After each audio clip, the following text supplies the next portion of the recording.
melawai. Saudara, dari Jogja kita bergeser sedikit ke Jawa Tengah, dan bagi Anda pencinta kuliner, sepertinya kuliner yang satu ini bisa untuk dicoba. Namanya sambal belut istimewa ala Sragen, Jawa Tengah. Uniknya, selain dimasak dengan bumbu sambal tomat terasi, juga disajikan dengan wadah cobek dari tanah liat.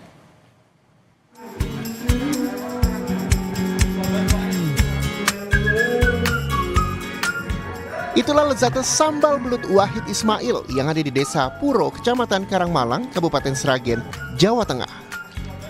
Ratusan penikmat kuliner datang silih berganti tiap harinya. Pada jam makan siang, bahkan tak jarang pengunjung harus rela sabar untuk mengantre.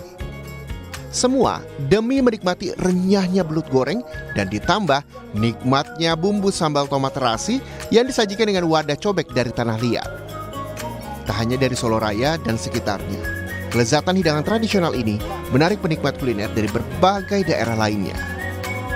Daging belute empuk bolo, empuk gurih, enak di lidah. Untuk bumbunya sendiri, bumbu sambal? Untuk bumbu sambalnya ini sangat cocok dan tidak pedas, gurih. Untuk iwak kalinya gurih, garing dan renyah. Rasa dagingnya itu empuk, gurih dan agak keras, dan sambalnya itu mantap, lumayan enak, manis. Enggak terlalu pedas, enggak terlalu agak pedas, pokoknya cukupan. Kekhasan menu sambal belut ada pada pemilihan jenis belut rawa.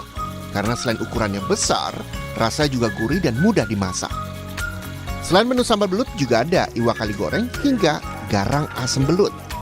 Kalau menu yang banyak disukai itu adalah ya tentu saja sambal belut itu, terus garang asem belut itu juga paling rame. Juga yang iwak wader, iwak kali itu kita ambilnya dari Sukoharjo. Dari Sukoharjo. Kita belutnya ambil dari belut lokal, belut sawah ditanam, itu belutnya lebih besar, dan kita juga pakai belut rawat juga. Bagi Anda yang ingin menikmati sambal belut lengkap dengan nasi hangat dan minuman teh, Anda perlu merogoh kocek Rp25.000.